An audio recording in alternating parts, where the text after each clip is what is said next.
Assalamualaikum warahmatullahi wabarakatuh. Perkenalkan, nama saya Zaid Abdul Barnas. NIM saya B1B1222036. Saya dari Prodi Ilmu Pemerintahan Fakultas Hukum. Kali ini saya akan mempresentasikan materi yang saya buat yang berjudul kegiatan dan pengeluaran pemerintah selalu meningkat. Peningkatan kegiatan dan pengeluaran pemerintah dapat terjadi karena berbagai alasan dan tujuan yang berbeda. Ini dapat dipengaruhi oleh faktor-faktor seperti pertumbuhan ekonomi, perubahan kebijakan, pemerintahan, kebutuhan masyarakat, atau kondisi krisis. Peningkatan kegiatan dan pengeluaran pemerintah dapat memiliki dampak positif atau negatif, tergantung pada bagaimana dana tersebut digunakan dan dikelola. Penting bagi pemerintahan untuk menjaga keseimbangan, untuk meningkatkan pengeluaran, untuk memenuhi kebutuhan masyarakat, dan menjaga stabilitas fiskal agar tidak terjebak dalam defisit anggaran yang tidak dikendalikan. Sebab meningkatnya pengeluaran, ada banyak sebab.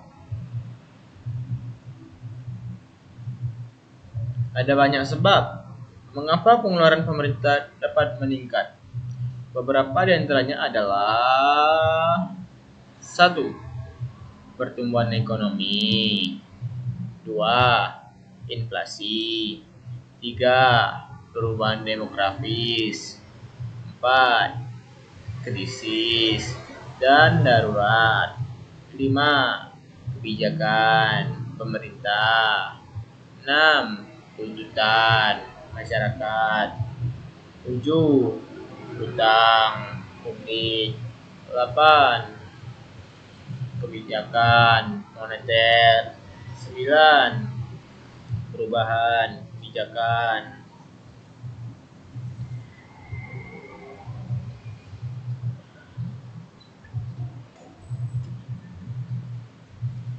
Efisiensi dalam pengeluaran negara. Efisiensi adalah prinsip penting yang mengacu pada kemampuan pemerintahan untuk mengelola dan menggunakan sumber daya publik dengan cara yang paling hemat dan efektif. Tujuan utama dari pencapaian efisiensi dalam pengeluaran negara adalah untuk memaksimalkan manfaat dari setiap dolar yang dikeluarkan oleh pemerintah, sambil meminimalkan pemborosan, penyalahgunaan, dan birokrasi yang tidak perlu. Mencapai efisiensi dalam pengeluaran negara adalah suatu tantangan, tetapi sangat penting untuk memastikan bahwa sumber daya publik digunakan secara bijaksana dan manfaat untuk masyarakat. Hal ini juga membantu membangun kepercayaan masyarakat terhadap pemerintah dan sistem perpajakan.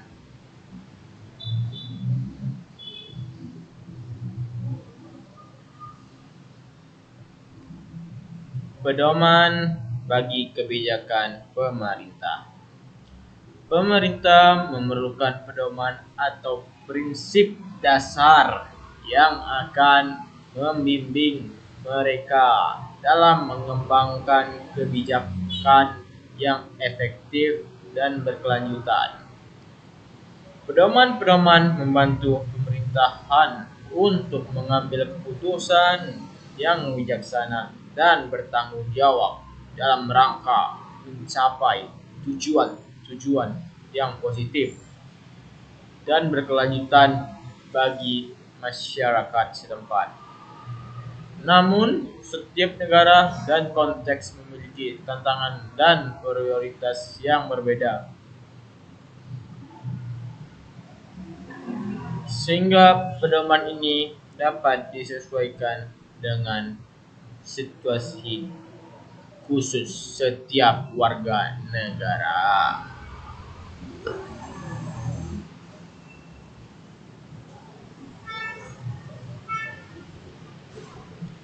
Kebijakan subsidi.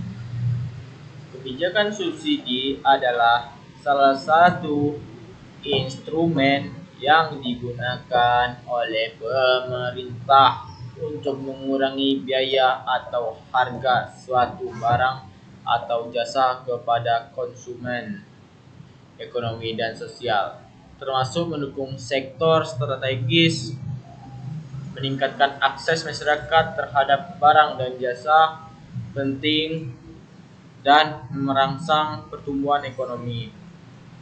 Kebijakan subsidi adalah alat yang kuat dalam tangan pemerintah, tetapi juga memerlukan manajemen yang hati-hati agar tujuan yang diinginkan tercapai tanpa mengorbankan keuangan negara atau menciptakan distorsi ekonomi yang mungkin merugikan.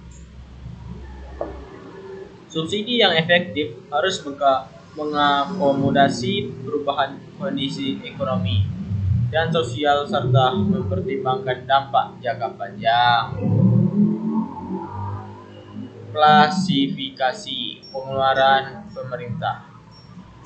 Pengeluaran pemerintah biasanya diklasifikasikan ke dalam beberapa kategori utama untuk memahami dan melaporkan bagaimana dana publik yang digunakan. Klasifikasi ini membantu dalam perancangan anggaran, analisis kebijakan, dan pelaporan keuangan.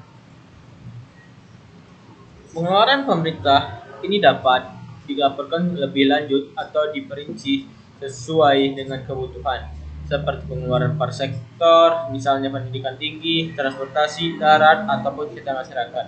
Pengeluaran yang diprogram, misalnya program pemeliharaan lingkungan atau pengeluaran proyek per proyek, misalnya pembangunan jembatan tertentu.